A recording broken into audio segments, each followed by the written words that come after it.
मूर्ख माणसा, तुला काय सांगितलं होतं? कमळीला मारायचं होतं, तू तिच्या आईला मारलंस. अहो मी नेम बरोबर धरला होता, पण ती 22 मध्ये आली म्हणून ती कमळी वाचली. आणि असं पण आपला नेम चुकत नाही हो मॅडम. बस जाऊ दे ना मॅडम, त्या दोघांमधलं कोणीतरी एक मिळलं ना, झालं. बरोबर बोलतोयस. कमळी मेली काय किंवा गौरी मेली काय, काय फरक पडतो? सारखंच. ही गौरी मेली म्हणजे कमळीपर्यंत ते सत्य कसं काय पोहोचणार? तिला कसं काय कळणार की तिचा बाप कोण होता ते? नाही, जोपर्यंत तिचा मुर्दा माझ्या समोर येत नाही ना, तोपर्यंत मी विश्वास ठेवणार नाही. गाववाले शोध घेत आहेत ना, त्यांच्या सगळ्या हालचालींवर तू देखरेख करायची. आणि ती मेलेल्याची सगळ्यात पहिली बातमी फक्त आणि फक्त मला कळली पाहिजे. हो चालेल मॅडम.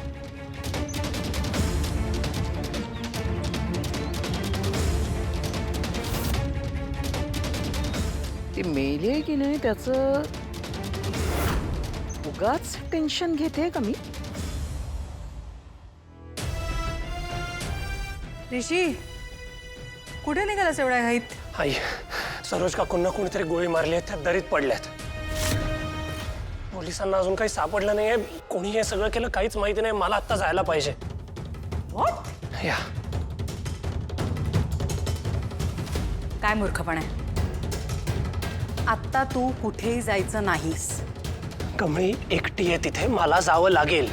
असू दे तिला एकटं. तुला जाण्याची काय गरज आहे? I try to understand. बाकीचं मरू दे, माणूस किती ठेव. ती कुठे गेली? माणुसकी म्हणून मदत करायला माझी कधीच ना नाही.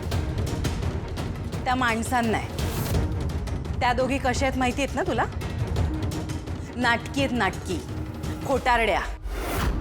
आणि काय रे, कोण कोण आहे? कोण ही साधना? तिला कशाला कोणी गोळी मारेल? ती काय कोणी VIP लागून गेलीये? ऋषी, ही सगळी त्यांची नाटकं आहेत. तू तिथे जावंस ना म्हणून. आई, बास झाला आता. Enough is enough. का करतील त्या नाटक? नाटक करताना कोणी स्वतःचा जीव नाही धोक्यात घालत. दुसऱ्यांना भुलवण्यात आणि फसवण्यात एक्सपर्ट आहेत त्या दोघी. पण काय ऋषी, तू एक सिंपल मुलगा आहेस. तुला यातलं काहीही कळत नाही आणि दिसत तर अजूनच नाही. आई, मला काही माहिती नाही. आत्ता कमळीच्या मदतीला गेलं पाहिजे, मला एवढंच कळतंय.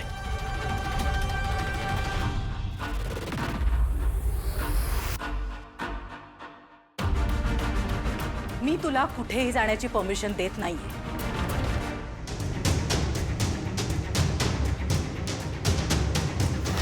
राहता राहिली गोष्ट त्या कमळीच्या आईची, तर पोलीस आहेत ना, ते घेतील शोध. नाहीतर तो तिचा मित्र आहे बंड्या, ती निंगी आहे, ते सगळे आहेत ना तिच्या बरोबर. तुला जाण्याची काय गरज आहे? डू मीन काय करणार आहे? आई, कमळीला माझी गरज आहे, माझ्या आधाराची गरज आहे आणि मी तेच करणार आहे. यू नो व्हॉट आई, सगळ्याची सुरुवातच तुझ्यापासून झाली. व्हॉट? तू कमळीचा अपमान केलास. तू त्यांच्या चारित्र्यावर बोट ठेवलंस ना, म्हणून हे झालं, नाही तर झालंच नसतं. ऋषी, त्या दिवशी तू फक्त कमळीचा नाही, माझा अपमान केलास. फक्त सरोज काकूंना नाही दुखावलंस, तू मला दुखावलंस. आणि आज त्यांच्या दुःखाला नाटक म्हणून तू फक्त त्यांना नाही, तू मलाही नावं ठेवतीयस. दुःख या अशा लोकांचं काय आलं रे दुःख? प्रत्येक गोष्ट स्वतःवर ओढवून घ्यायची आणि मग नंतर सिंपथी मिळवायची. पण हे तुला नाही कळणार. आई, स्टॉप इट. बस झालं आता. तू खूप बोललीस. इथून पुढे एक शब्दही बोलायचा नाहीयेस तू. तेव्हाही तूच चुकली होतीस आणि आजही आई तूच चुकतेस. आणि तुझं चुकत नाहीये?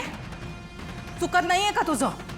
ती कालची आलेली मुलगी, आम्हाला सगळ्यांना सोडून तू तिला साथ देतोयस.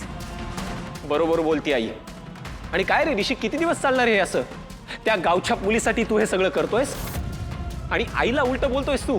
अरे जनाची नाही, निदान मनाची तरी ठेव ऋषी. आई, आज जर सरोज काकूंना काही झालं ना, मी स्वतःला कधीही माफ नाही करू शकणार. आई मला असं वाटतं आपण ऋषीला जाऊ द्यावं. नाही काय प्रत्येकाला असं वाटतं अशा परिस्थितीत आपला माणूस जवळ असावं. प्लीज. तुला कोणी मध्ये बोलायला सांगितलंय?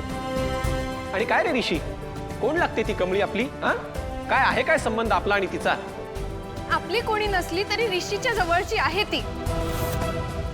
आई त्याला थांबवणं आता चुकीचं ठरेल. प्लीज त्याला. राधिका, आई ती बरोबर बोलतीये. मी मित्र आहे तिचा आणि माझं प्रेम आहे तिच्यावर.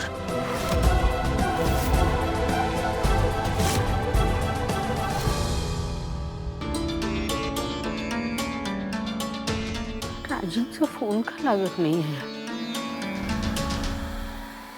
राजन कमळीला भेटायला गेलाय. त्याला सांगितलं होतं मी तिथे पोचल्या फोन कर मला. फोन नाही, काही निरोप नाही. मी फोन लावते तर लागत नाही, लागला तर उचलला जात नाही. काय आईकडे काळजी करत असेल हा विचार पण नाही आहे का त्याच्या मनामध्ये? अहो, राजन आणि कमळी बरे असतील ना?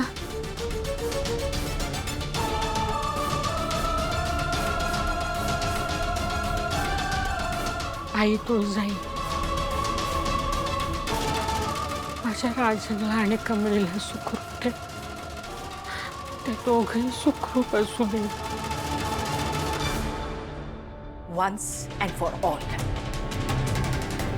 मी तुला जाऊ देणार नाही. I am not giving you permission. मला जावंच लागेल.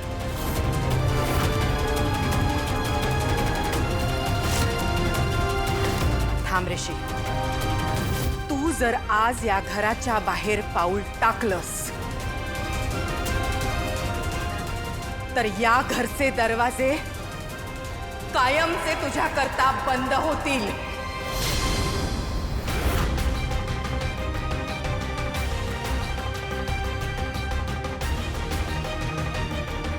तुला परत या घरात कधीही येता येणार नाही.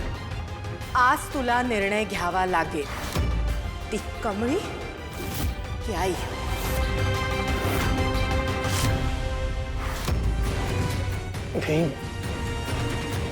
मी कमळीकडे गेल्याने या घरात परत येऊ शकत नाही असं जर तुला वाटत असेल तर ठीक आहे. दादा जगतो या घरासाठी, त्याच्यासाठी असेल इम्पॉर्टंट ही इस्टेट. माझ्यासाठी कधीच नव्हती. अँड मोर इम्पॉर्टंटली मी आता कमळीच्या बाजूने उभं राहणं जास्त महत्वाचं आहे. त्यामुळे मला मान्य आहे तुझा निर्णय.